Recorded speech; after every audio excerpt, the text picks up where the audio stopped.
Okay, now the recording has been started. Hello, people in front of me. You can hear me, right? Yeah. Excellent. And you can see the screen? All right, people in front of me down here, can you hear me? And see the screen? Can you see my screen? Are we screen sharing? Okay, excellent. Now, we're all together and I'm recording. Excellent. So those of you who are generalized at the moment here, that's what we're talking about. We've got a few things to do. First off, announcements. So one thing I forgot to show you last week that has been bothering me ever since is this web page. So this is an advertisement for a postdoc that one of our graduate students, Jihong Zhang, is applying to, and I just wrote a letter of recommendation for him. And the reason I'm showing you this is because one of the things in the paragraphs caught my eye here. What they want is experience in R, Stata, or SAS. How about that? So this is proof that you're learning actual skills that will help you get a job someday, or at least a job like this. So I wanted to show that to everybody to make a point that fighting with these computers and winning is eventually going to be a beneficial thing. Second, I have some updates in terms of stuff that's on the website. So I finished recording all of the introductory videos for how to get started with the University of Iowa Virtual Desktop, as well as how to get started with SAS, Stata, and R. So if you are learning a package for the very first time, that's what these videos are designed to do. I made them for my other class, but if anyone in here wants to get started in a brand new package, you can use them. Where they are is linked from right here. So this is the page to my other class, 6243, and they're posted on February 7th. So their first homework is due that day, and so that's where the videos are posted. So those resources are available for you. Everyone here has had a chance, I think, for the most part, to get the online homework system acquainted, Homework 0, which we did last week. And your very first homework that's for real is all now available. So Homework 1, which is going to be over general linear models, is due in 2 weeks. So I pushed all the due dates back 1 week because we were behind relative to where I thought. So nothing due next week on the 7th. And then happy Valentine's Day, you have a homework due. So if anybody's significant other is mad at me for assigning a homework on Valentine's Day, please send them to me, and I will address whatever flack you get from that restriction. But you don't have to wait until Valentine's Day to do it. After today, you should be able to do about half of it, and I expect that you should be able to do all of it by the end of the week. So my intent is to have at least a week of a buffer after we finish talking about something before the homework about it is due. So it's not due for 2 weeks. So those are schedule updates. What we have to talk about today is your first formative assessment, which was due last night, and I had a chance to look at all of your answers this morning. Okay, so any questions on any of that logistical stuff? No, we're good? Zoomers? Excellent, all right. Then what we have to talk about is formative assessment number 1, a little bit of general linear model review. So first question on here. Now this is an actual conversation that I participated in on Facebook. So this is not a hypothetical. This is a near direct quote. Yes, I'm that old that I participate in things on Facebook. I'm not on the Insta or the Twitter. God forbid the TikTok. I don't do Twitch. I don't do any of that. But the olds, we gravitate towards Facebook. So those are my people. And if somebody asks a research methods or quantitative methods question that I can answer off the top of my head, I'll go ahead and answer it. But this was a discussion where someone had posted a question about their analysis and they weren't sure whether they should use regression or ANOVA, and somebody else, trying to be helpful, provided this answer. Regression is for prediction, whereas ANOVA is for testing mean differences. So my question to you all was, what would you say if you felt inclined to participate in this discussion? And what could you guess that I said? So who wants to share? What do you think would be a helpful thing to tell this individual?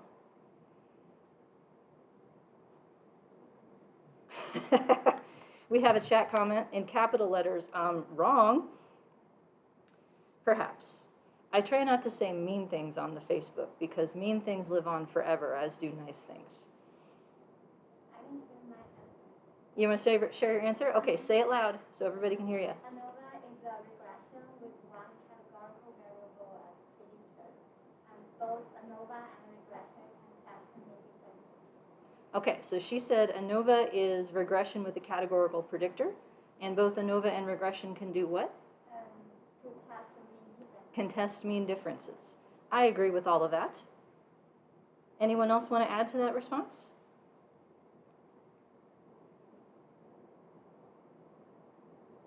So I'm making sure that I'm muted in my other, so I'm not talking about regression and ANOVA in the other class. Anyway, so would you say that ANOVA is kind of like a more zoomed out, like regression with quantitative variables is a specific instance, and then ANOVA is more zoomed out of multiple like groups within that have been analyzed through regression? If by zoomed out you mean a more general case, Yeah. then I would actually say it the opposite way. The opposite way, okay. So to me, regression is the more general case because you can put in quantitative predictors or continuous predictors, as many of you said, and you can put in categorical predictors. But the idea of regression being for prediction, a regression model is for prediction, but so is ANOVA, because you are predicting what each person should have according to which group they're in, and potentially what other continuous covariates, as they're called in that context, are included. So they're both for prediction. If you think about the idea of predicting means, though, so ANOVA is for mean differences.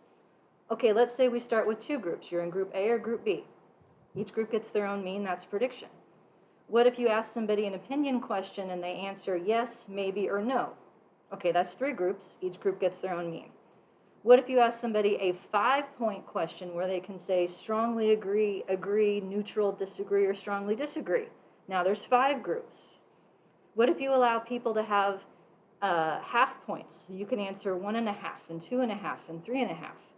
Well, now there's more groups. So the limit of expanding your groups to be more tighter, I would say, to be more specific, is a regression line through a continuous variable. So both of these models, regression and ANOVA, are general linear models where they're predicting means. It's the idea of a conditional mean. So we had a couple questions on this in people's quiz answers. Conditional mean is the idea that if somebody has the same predictor variables as someone else, they both get the same prediction. Conditional means specific to, in this case. So conditional on your X predictor, your Z predictor, etc., this is your predicted outcome. It's just the mean if all you have is a group. Like if you start with an empty model where everybody has just no predictors, everybody gets the grand mean as their best prediction. You split it into 2 groups, now there's 2 means, or 3 means, or 4 means, and eventually you get a line. So they're both for prediction. They're both predicting means. It's just a question of whether the mean is along a regression line or thought about in a more discrete, this group, that group kind of way. So we have another comment, mean at the outcome at a certain level of a predictor. Exactly, that's conditional mean or expected value or predicted outcome or y hat. All of those things get at the same idea, what the model says your outcome should be. And what these two, regression and ANOVA, have in common is what they say about the E's, right? The E residuals are supposed to be normal, have constant variance, and be independent. So they are the same model from that lens. And if anybody is interested for a bit of history, there is a very classic article, Jacob Cohen, I want to say 1960-ish, where he published a paper proving analytically that regression and ANOVA were the same damn thing. And it was like a thing at the time because it was like 2 different worlds colliding of how people used these models and talked about these models. And so ever since then, I think there's been a more general push to put them together. So that is what I told this poor person on Facebook, and I have no idea what happened after that. So. All right, any thoughts or questions on that one?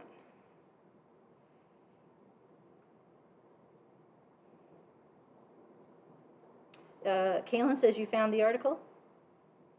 Do you want to give us the details? Can you hear me? Yep.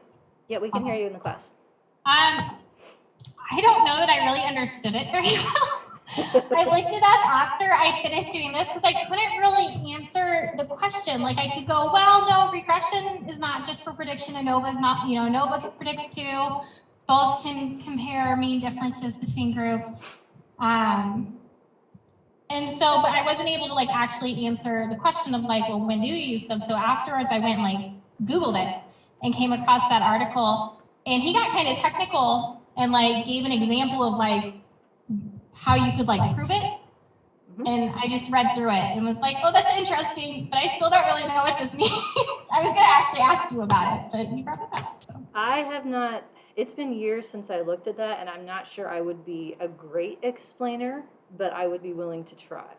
So it has to do, I think, with how people conceptualize sums of squares and whether you start from a common intercept as a reference point or whether you don't. The formulas look different, but you can rearrange them to get to the same place. So, all right, thank you for finding that. Was it 1960-ish? Yeah, I think so. It was an article about that, and I'm pretty sure it was that person. I don't imagine there's a ton of them, so. Yeah, I know I wasn't born yet. That's what I know. So, somewhere before 1977.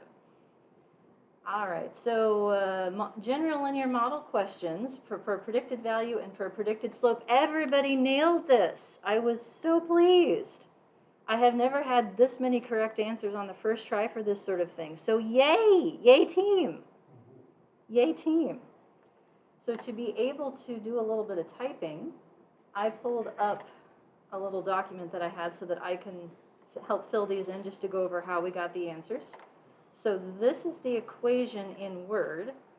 By the way, do you guys know how to make equations in Office products like Word and PowerPoint? No? Would you like to learn?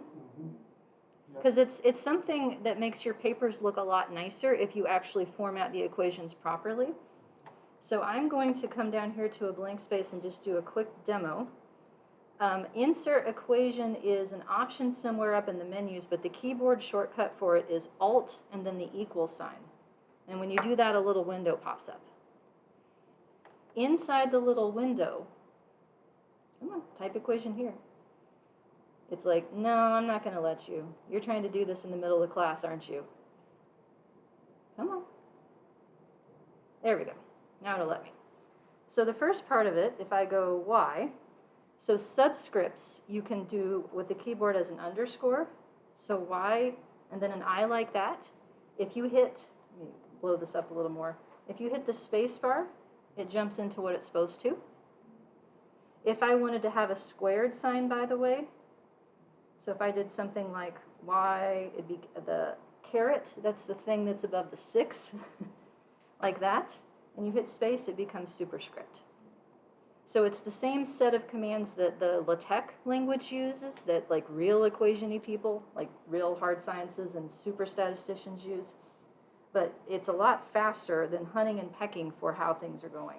So if I did something like Y sub I, no, I don't want capital Y, little y, there we go, equals. Now for Greek letters, this saves you a ton of time because rather than going up to the equation editor and hunting and pecking for whatever symbol you want, inside here, if you type the slash that's above the enter key, that one, is it backward slash? I never remember which is which, but the one above the enter key. And then if you want a lowercase letter, you type it in lowercase like beta, hit space, and it jumps up like that.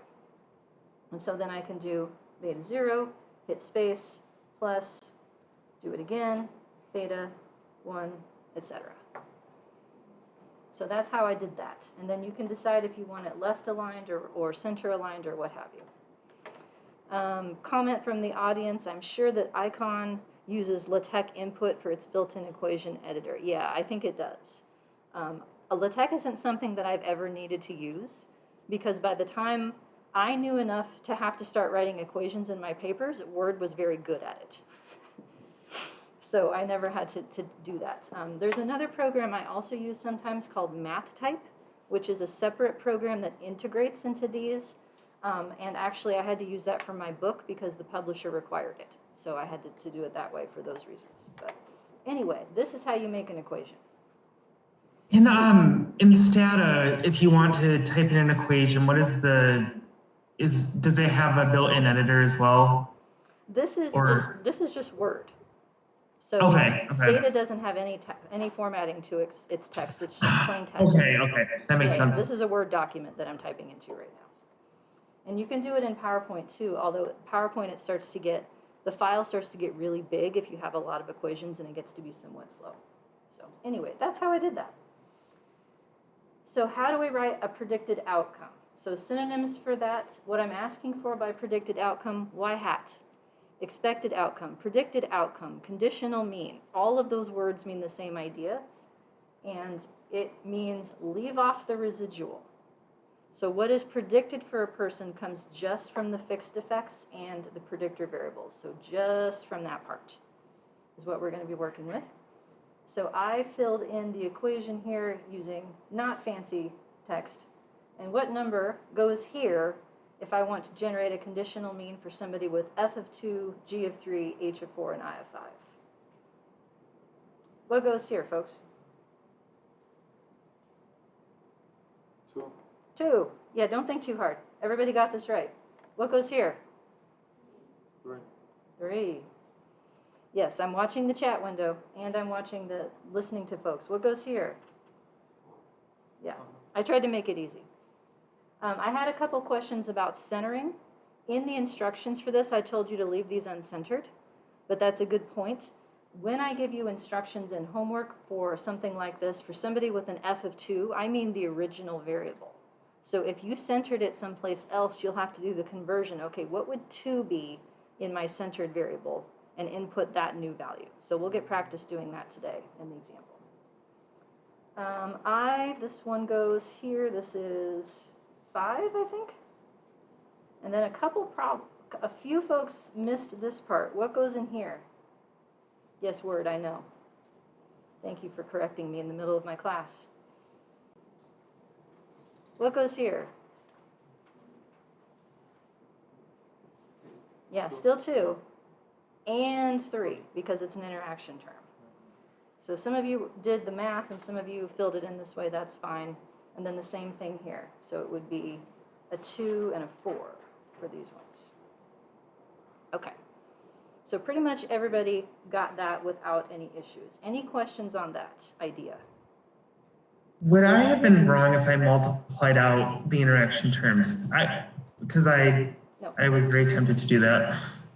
Nope, if you wanted to put a 6 here and an 8, that's equally correct. This just shows more directly where that number came from. Either way. Now this one, I had thought I was going to be extra tricky. And most of you got this. So f-slope, when we try to figure out how the model predicts a simple slope for a predictor variable that is part of interaction terms, what do I do first to solve this problem?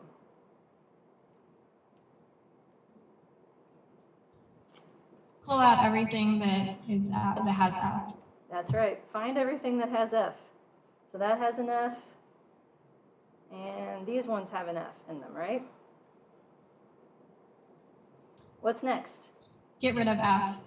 Yeah, take out f, because that's the thing we're trying to find the slope for. Bye-bye f. Bye-bye f. Bye-bye f. So this gives me the f-slope for somebody then with a g of 3. That goes in here. Somebody with an h of 4. That goes in here. Now what do I do with the rest of it? Anything? How do I make this a conditional f-slope for somebody with I of 5?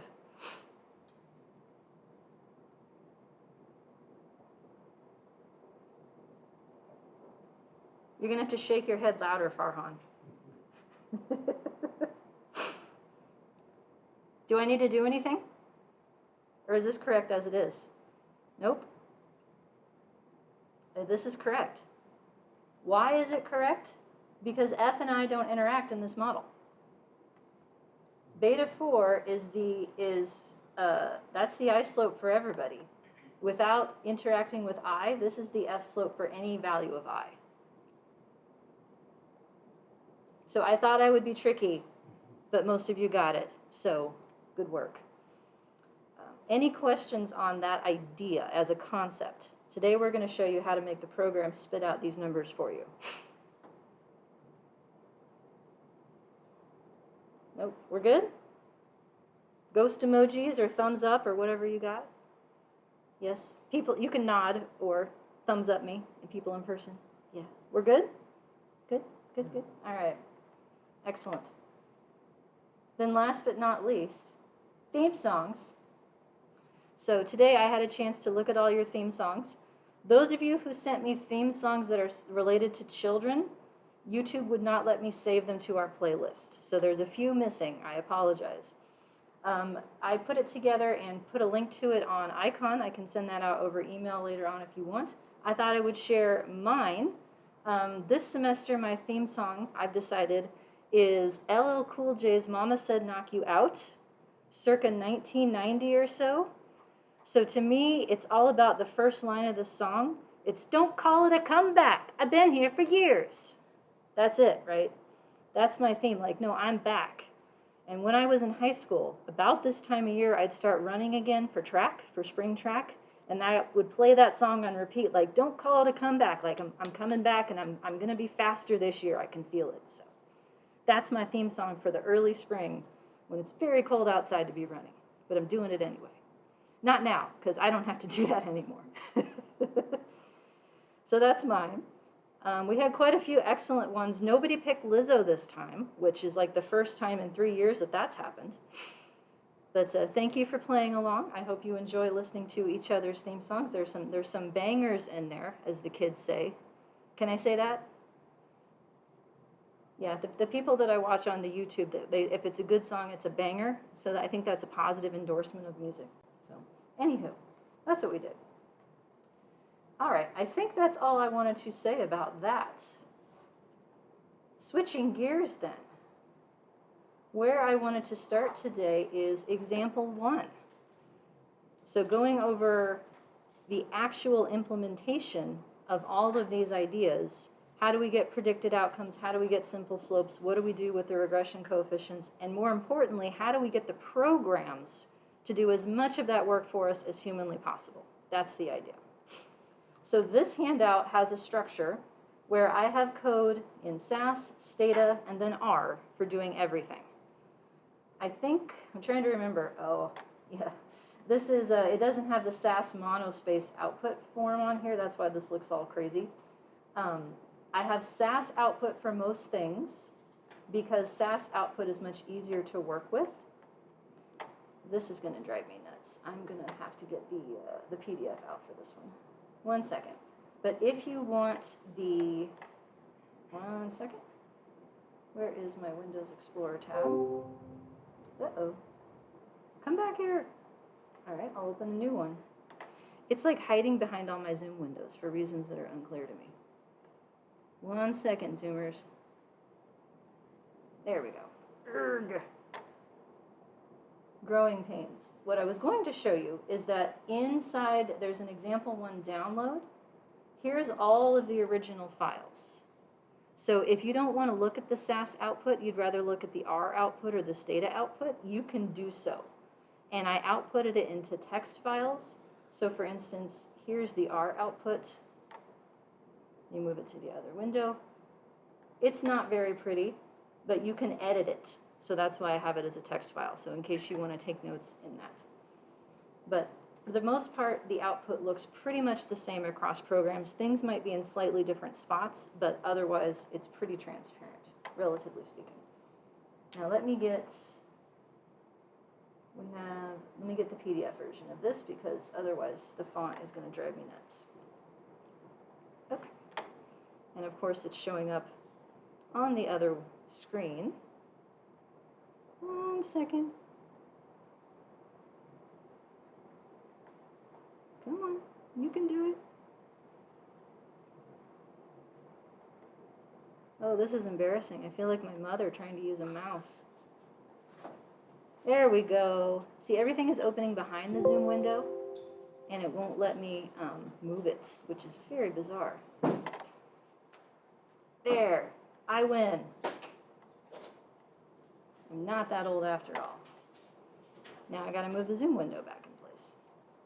There we go. All right, can somebody type something in the chat window so I can get that window back? Where is it? Where did it go? Nope, hang on. They're all like moving out of control here. 1 second, where did it go?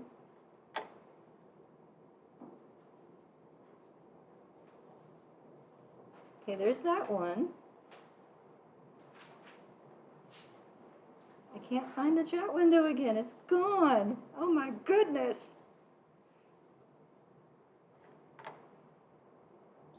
This is terrible. Well, you're on Mac. Do you have like on Windows we can click Alt H to bring up the chat window? Okay. I don't know if you have something like that. Well, I've got, the problem is that your guys' window, the people with the pictures, is like taking over all of my other things. Oh no. So like it's not letting me bring it back for some reason. Okay, let me get the screen share thingies. There, I got it. All right, got it. Thank goodness. I swear I know how to use a computer, people. I swear.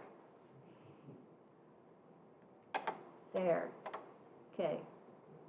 Now where is my participants window? Need that one in case somebody wants to join late. Okay, now I'm back in business. Thank you for your patience. Okay, and for those of you who are watching on YouTube, this is why I don't charge money for my channel. The production quality is not quite what you would expect from somebody who is a professional, because I am not a professional at that part. Anywho, we are in business. So you have the original files online that have all the syntax and all the output. You can look at those along with the handout if you want to see what it looks like in your program of choice. But I've got all of the syntax that we'll go over for everything in 3 different programs. And all of that matches. Okay, we're good to go? Question? Where do I find this document? Where do you find that document? That document is on the web page. So there is a lecture one, and then it says and example one. There should be a PDF linked right there. Okay, and then underneath it, it says example one files. That's the folder that I just showed you that has all of the original data sets, syntax, output, and some plots as well. Okay, now we're in business. So these data I have used in a few other examples. This comes from my textbook. Chapter 2, I wrote a longitudinal analysis textbook, but in order to do longitudinal models, you have to understand interaction terms, which is why there's a chapter about that in that book. These are fake data, but they are inspired by real data. So I used the baseline study, a baseline occasion of a longitudinal study of older adults to generate these data with known parameters so that I could use them in my classes. So these fake data, to 550 older adults, we are looking at a measure of cognitive functioning as the outcome. It's actually based on something called the information test, which is an assessment of crystallized intelligence. It's not something that you would typically expect to decline across age. We are going to be predicting cognition from age centered at 85 years. Grip strength, which is a proxy for physical function. It's a measure where you have to squeeze something, and the outcome is how many pounds per square inch you can squeeze. And the mean for the sample was near 9, so that's my centering point for that. The mean of the sample with respect to age was near 85 years, so that's going to be my centering point. I have a binary variable for gender, for sex. Men are going to be the reference group, and women are going to be the alternative group. And then I also have a grouping variable, which is dementia status with respect to the longitudinal study. So when these participants were recruited, some of them already had a dementia diagnosis and some of them did not. And during the 8-year study, some of them became diagnosed with dementia. So you can kind of foreshadow what would have happened to them, ahead of time. So that's what this variable represents, is whether or not basically they made it all the way through the study without a dementia diagnosis, whether they eventually got diagnosed within the next 8 years, or whether they're currently diagnosed. So that's what that means, and we're going to use dummy coding to distinguish the different categories for that. Okay, so we have a main effects model first. That's going to correspond to section 2 of your homework 1. And then we have 2 different interaction models. So the very first model that's in your homework, by the way, is what's known as an empty model. We talked about that, I think, in lecture maybe, let's go with lecture 0. An empty model means there's no predictors whatsoever. So just the fixed intercept. That's not something you typically do in regression, but it's an important first model for a lot of other cases, including for generalized models, so that you know what your model is actually predicting. So section 1 of your homework, empty model, no predictors. It should spit back the mean of the outcome, and the intercept will be the grand mean of the outcome, or the grand mean and the variance, rather. Excuse me. So I'm skipping that step because that's something you probably don't need a lot of advice on. So first up, getting all of the data manipulation steps. So the way that I write my programs is at the top of the program, basically everything that I'm going to need to do to a data set to complete my analyses, I do in one fell swoop. That way it's not scattered across the program in different places. So I have a convention here for using SAS that is analogous to setting a working directory. SAS doesn't allow you to do that as obviously as the other programs, and so I have a workaround. So basically what I'm doing here is creating an abbreviation called file save that holds the path to where my data files are. And then throughout my program, I'm going to refer to that abbreviation by putting an ampersand in front of it and a period behind it. Question? So if you didn't define the path, then would it be looking at only the virtual drive for the file? It would be looking, and I'm not sure where SAS defaults to. Okay. It depends on whether or not you have something open already or where you just open SAS. The problem is that the version of this that SAS has for sort of a working directory is it only lets you import SAS files. If you want to import any other kind of file, you have to do this workaround. So I have this so that when I create output files, for instance, I can say, go stick it here. And it understands that this is the path. So because I'm importing a SAS data set, I can use a libname statement, which is a SAS command that ties it to this place. So basically, this is a find and replace for this path. Every time I see the word file save, it understands that I'm talking about this location. So it's like a find and replace that it's doing automatically. So when you're working with SAS data, you always have to tell it what data file you want the information to come from and where you want it to go to. Because in SAS, like in R, you can have multiple data sets open at the same time. Everything that you type has to have an explicit reference to which data set you're doing something to. So what I'm doing here, the data part means make me a new data set in a default directory that's called work. It's a temporary location, and it's going to be called example 1.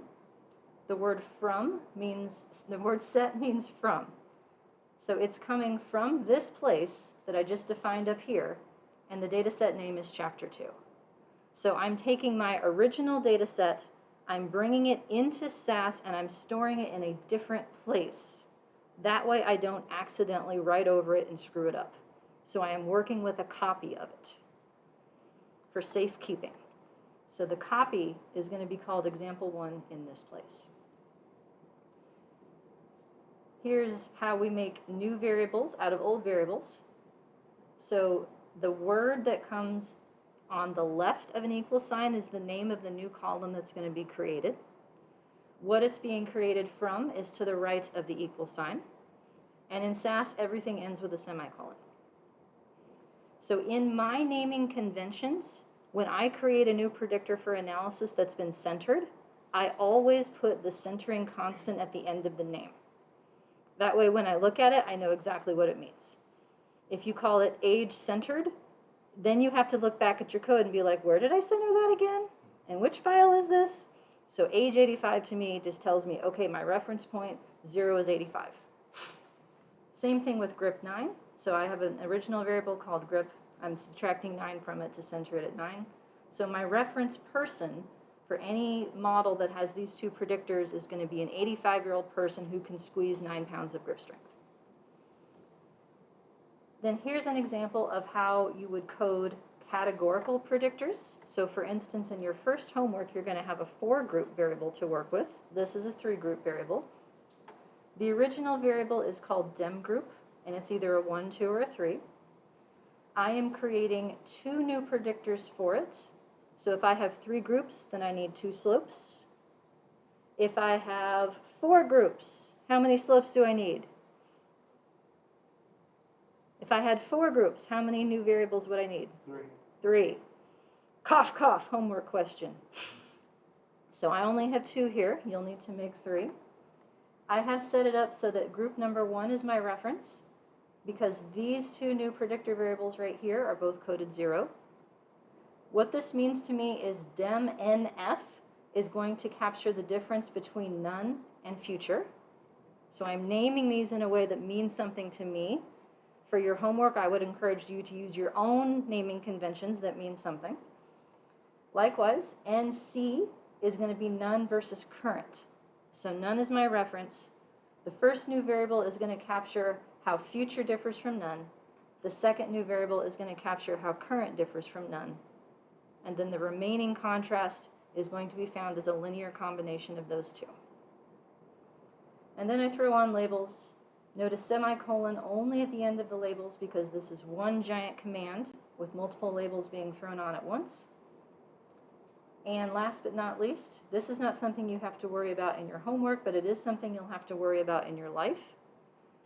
Any case that does not have all of the predictors that we're going to look at will get deleted by the models. Because this is least squares right now. There's nothing fancy about it. So to keep my sample consistent across all of the models that I'm going to be looking at, I delete people ahead of time that are missing data. Is that a great idea? Absolutely not. Is it what we know how to do right now? Yes. There are more principled ways of addressing missing data that I don't have a chance to talk about in this class.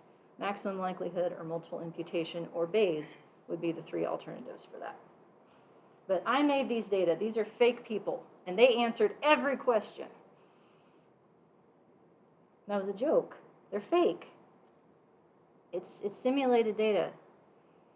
No? This is a tough room. Oh, I thought it was funny. My parents think I'm funny. Anywho, Stata folks in the house. Stata does have a command that allows you to set a working directory, but for parallel structure across the programs, I'm doing the same sort of abbreviation setup that I did in SAS. So the global command in Stata allows you to define an abbreviation for a file path the same way. So the file path is inside quotes in here. I'm then invoking it in this use command, and I am importing a data set that is already stored in Stata format. When I exported it from SAS into Stata to do this, it automatically converted all of my variable names to lowercase. It does that because in Stata everything is lowercase whether you like it or not. So that's why it will look a little bit different in the code because everything is lowercase that already existed in the data. So the gen command in Stata is how you make new variables out of old ones. Otherwise, it's exactly the same as what we just talked about in SAS. New variable equals old variable minus the constant you want to center at. Note that there's no semicolons. Likewise, for generating binary indicator variables, dummy codes, I made 2 blank variables to start with, and then the replace command says make those variables 0 if we're talking about the first dem group. And then the second set is if we're talking about the second one, then make them 1 and 0. And if we're talking about the third one, make them 0 and 1. Now, one catch, equal, equal, and equal are not the same thing. That's not a typo. Stata will yell at you if you screw this up. M plus does this too, and I want to say R does this maybe as well. It does? Okay.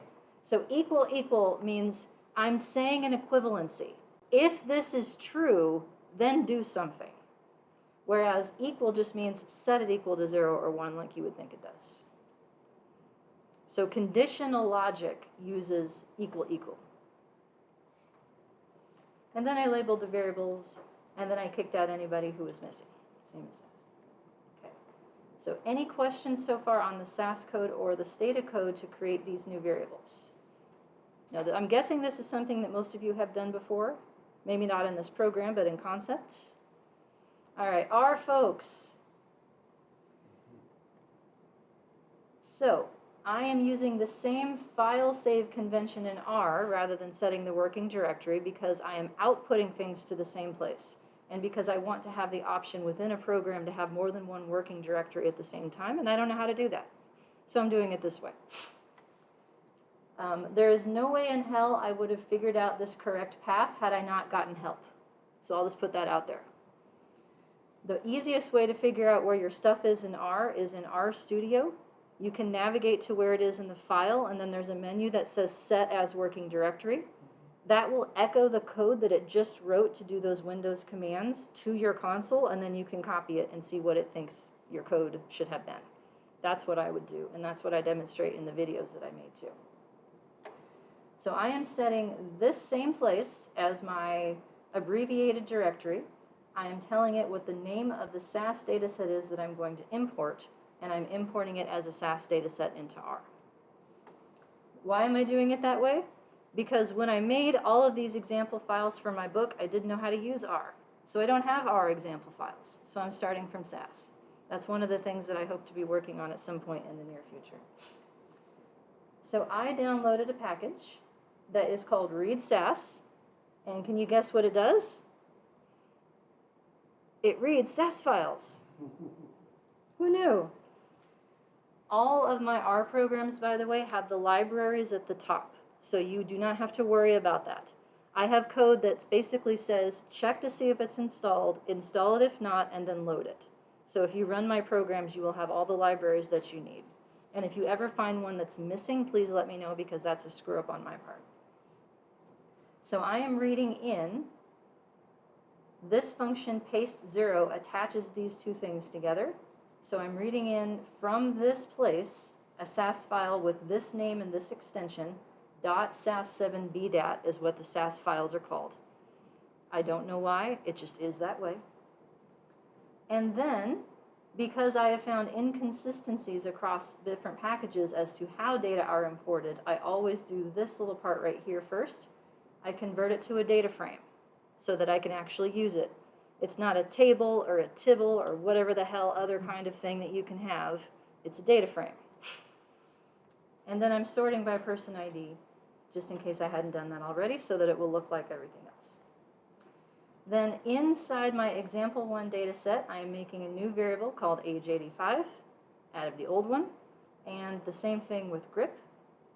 So I think there's probably more efficient ways that you don't have to write the name of the data set and the name of the variable, but for ultimate transparency, I'm doing it this way.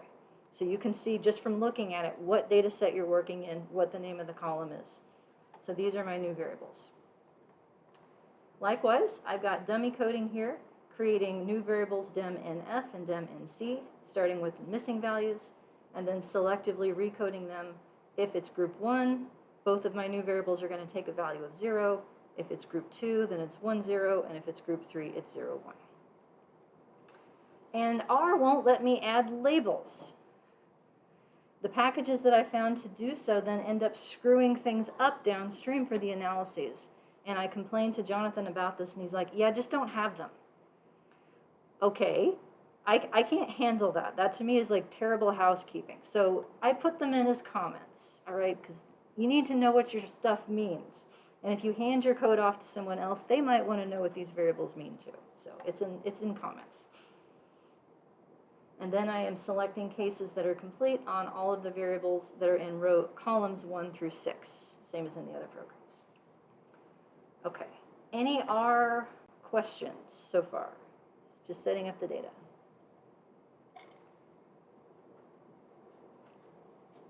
All right, moving right along. First thing that I do for any data set, descriptive statistics. Check to make sure that the data are what you think they are. Because if not, do not proceed. Do not pass go. Do not collect $200. Do not use data that are knowingly broken. I once had somebody turn in an assignment using their own data. This was way back when I was a postdoc and I first started teaching. and I had them generate a descriptive table to start their assignment, and the person told me that the minimum value in their variables was minus 99. Nope. I'm pretty sure that minus 99 is not the minimum value. It's that somebody put that in as a missing data code, and that somehow got lost in translation. But this student went ahead and analyzed all those variables with the minus 99s in there and gave me garbage.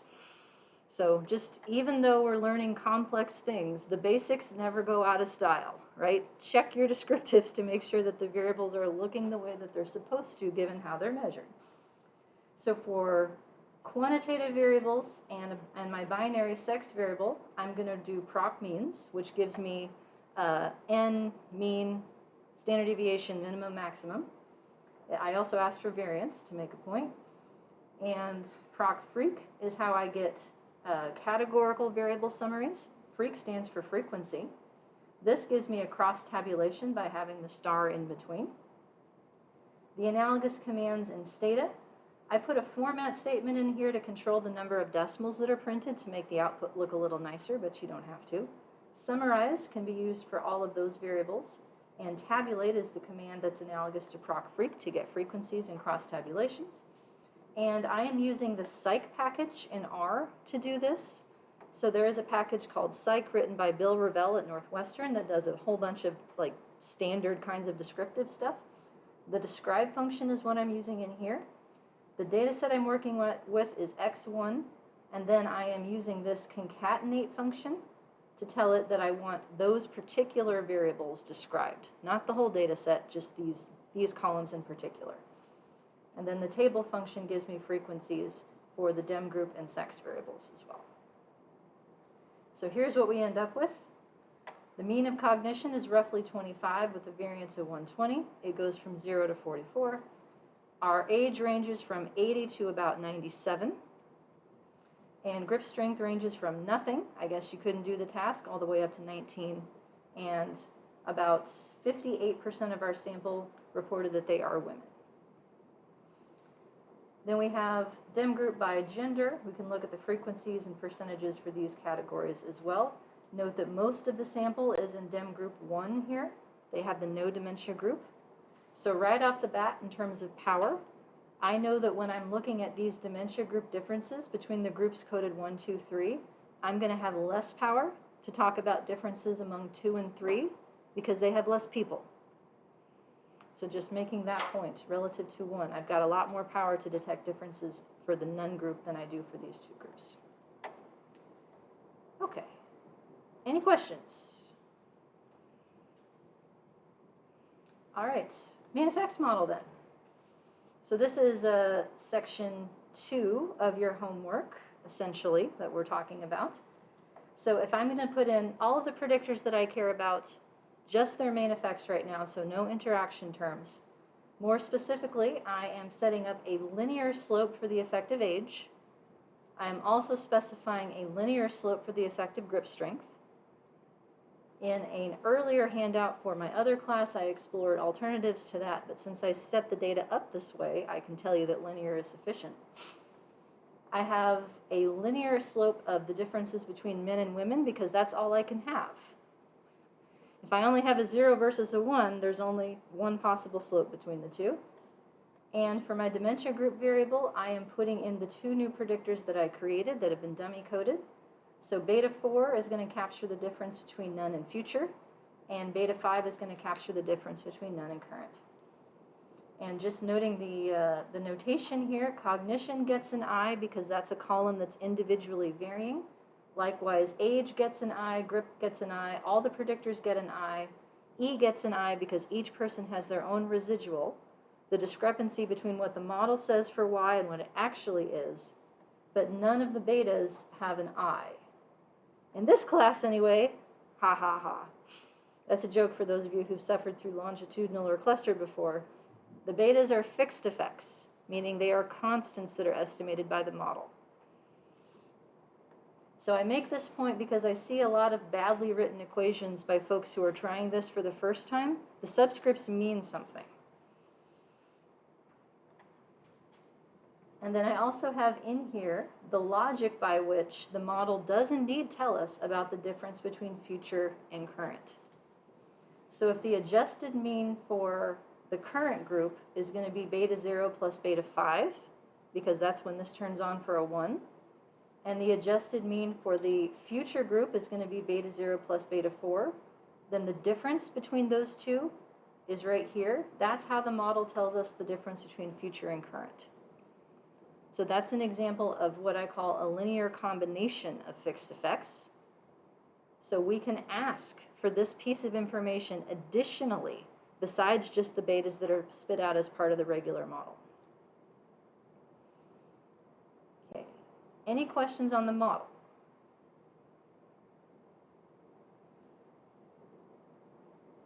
So in terms of vocabulary, the 3 types of slopes that we talked about last week, I think, or maybe the week before, we got bivariate marginal, unique marginal, or unique conditional. What are all of these going to be?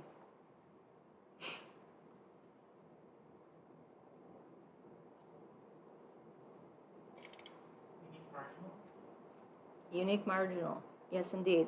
The unique part means after controlling for. So beta 1 is going to tell me what the unique effective age is after controlling for grip strength, gender, and dementia status. Beta 2 is going to tell me the unique effective grip strength after controlling for all the other stuff. So unique to me means adjusted for, controlling for, what's other euphemisms have you heard? Partialing out, all of those words mean the same thing.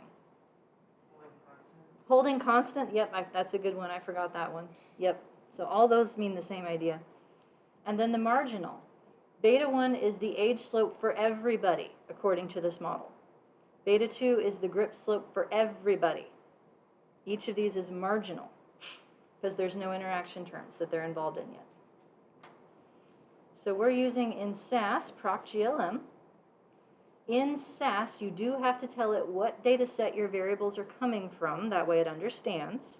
So they're coming from this temporary copy of the data that we're working with in the work library called example 1. This namelent here, this is just an option to prevent it from truncating the names of my variables in the output. It shortens them automatically, and that's annoying. So I always have this in my programs. Model, the way that you would read this is literally y equals x, just like the equation above. So what's your y? It's cognition. What are your x's? These things.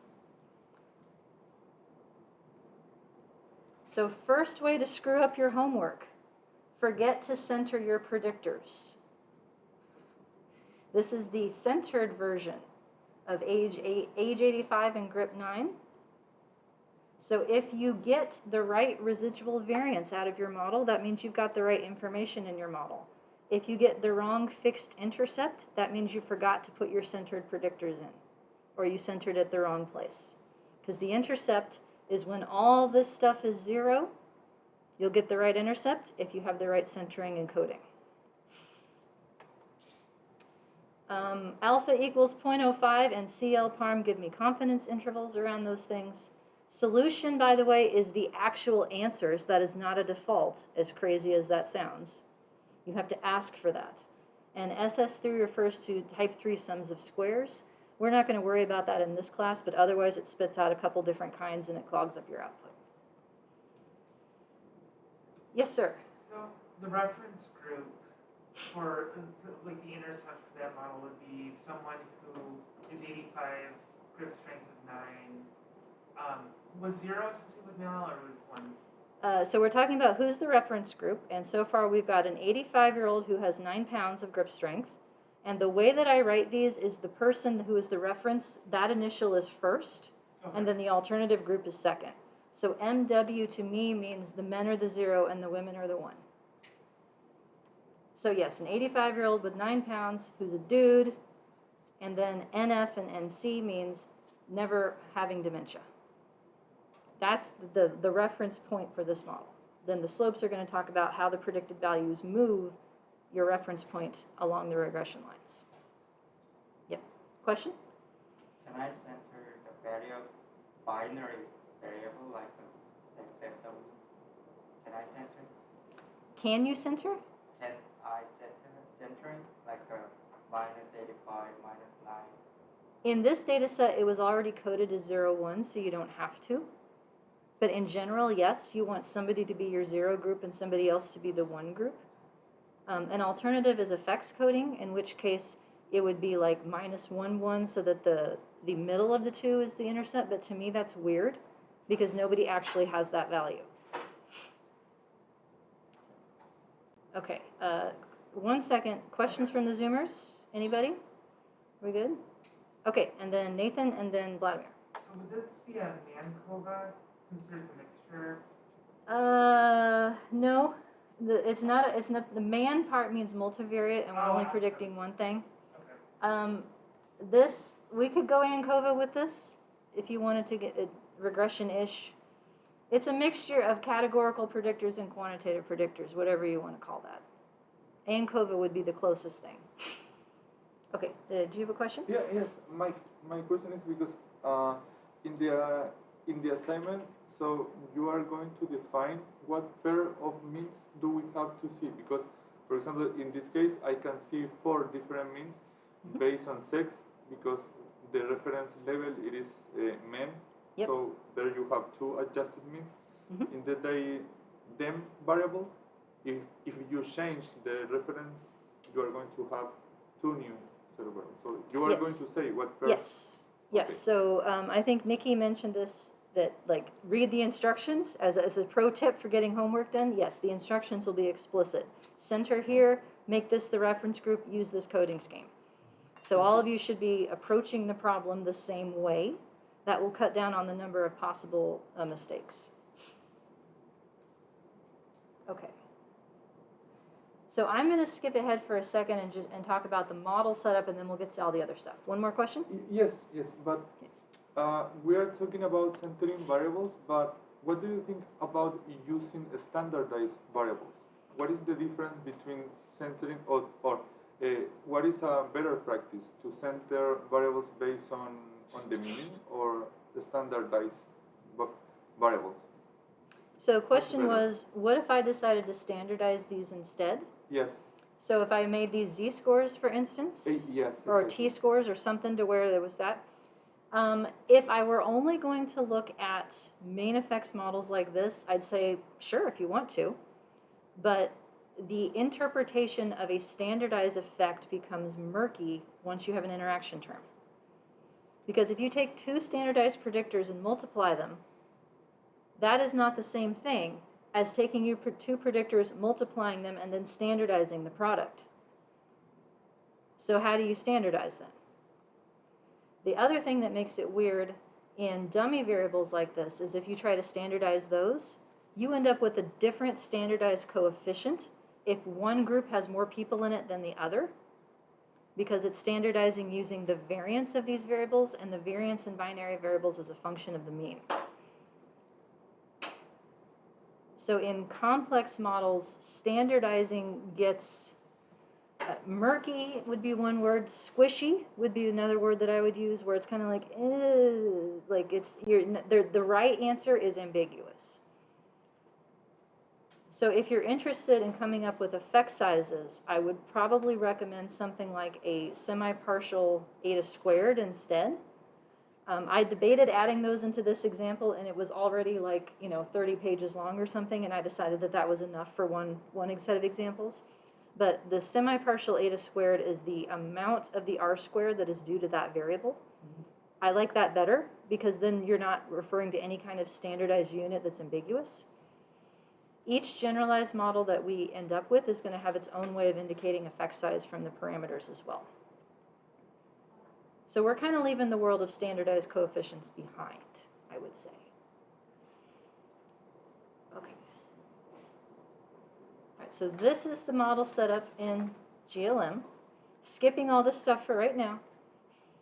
Skippy, skippy, skippy. In Stata, it looks exactly the same. So this is page 6. The regress statement is what I'm using. Regress or regress. Regress sounds like egress, which I think is a type of wall. But regress stands for regression. Cognition is the outcome, so the predictor variable, the variable being predicted is always first, and then the rest of your predictors line up behind it. In Stata, if you want to use your predictors in subsequent statements that ask for linear combinations of their fixed effects, you have to indicate that it's C dot, which just means like it's a continuous predictor. So that's why these C dots are here. You technically don't need them, but I need them for what's coming next. The alternative is I dot, which is a program-created categorical variable. And then level 95 is going to get me confidence intervals at the 95% rate. And then R, folks, I didn't leave you out. Here's your LM at the bottom of page 7. So I'm saving this result as model main, meaning main effects is what I mean that to be. The LM command, I'm telling it what data set. Formula is how I tell it about the model. Formula equals cognition is my outcome. A little squiggle there, I think it's tilde. It's the thing that's above the tab key on the left-hand side of your keyboard. And I put the 1 here. What does that stand for? Intercept. Intercept. Do I need the 1? No. I don't need it. But for my own sanity, it's in there. Because later on in this code, I'm going to have to tell it to do something with each of my fixed effects in order that they appear, and I will always be off 1 if I forget that the intercept is included. So for my own self, I put the 1 in here to remind myself that age 85 is the second fixed effect, and grip 9 is going to be the third, and so forth. And so we have plus signs in between, but otherwise the code looks pretty much the same to set up the model.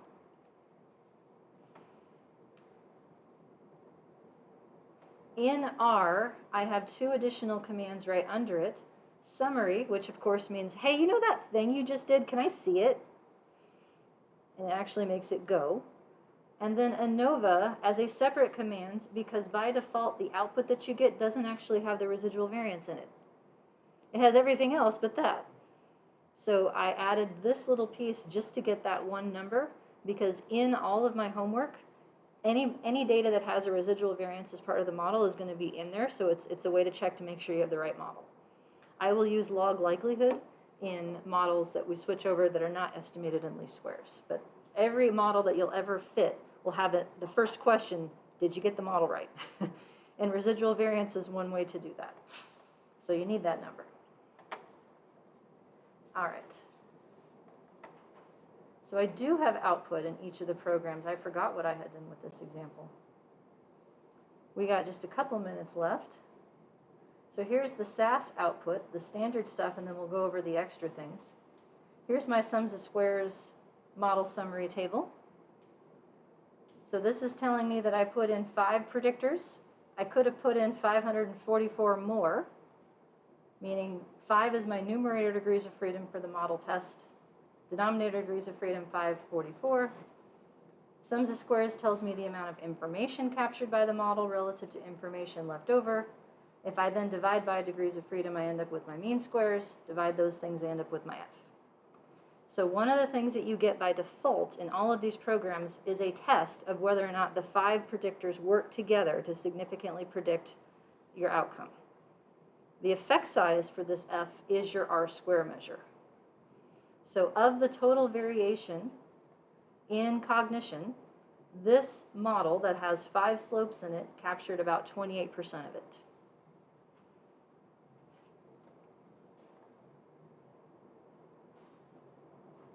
This is an extra table that I asked for right here. We haven't talked about that yet, and here's my fixed effects. So a little bit of practice before we call it a day. Intercept. 29 is the expected cognition for what kind of person, folks? 85-year-old male that has a grip strength of 9 and doesn't have dementia. Yep, 85-year-old male with a grip strength of 9 and who does not have dementia. So this is why I will ask you for the fixed intercept as part of your homework, because that checks your centering. If you don't have the fixed intercept right, then your variables that as the predictors are not right yet. The coefficient for age, it's significant. So we have estimate right here. That tells us what our best guess is from the data. That's the value that minimized the sums of squares residuals in this problem. Standard error for that tells us how far off on average from the population version this thing is. If I do estimate over standard error, I get my friend t over here, and here's the p-value that goes with it. So conventional significance, yes. What do I do with this minus 0.4? If I were to put it in a sentence,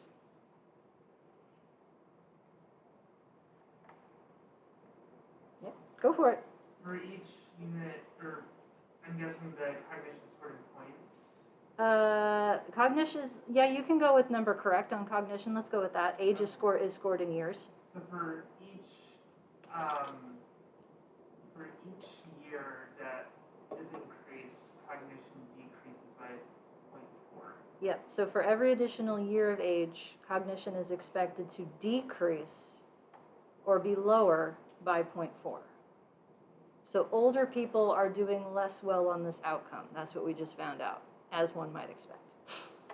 Likewise, stronger people are doing better. For every pound stronger, their cognition is higher by 0.6. Who's higher, men or women, according to this coefficient? It's negative 3.65. Who's higher? Yeah, it's men. Because the coefficient applies to the group coded 1. The group coded 1 is women. A negative coefficient brings them down. So if I'm a woman, my predicted outcome is lower by 3.5. Likewise, if I have future dementia rather than none, my predicted outcome is lower by 5.7. If I currently have dementia, my outcome is lower by 16. So yeah, dementia is bad for you. There's what you learned in stats class today. Dementia is not good for you. All right.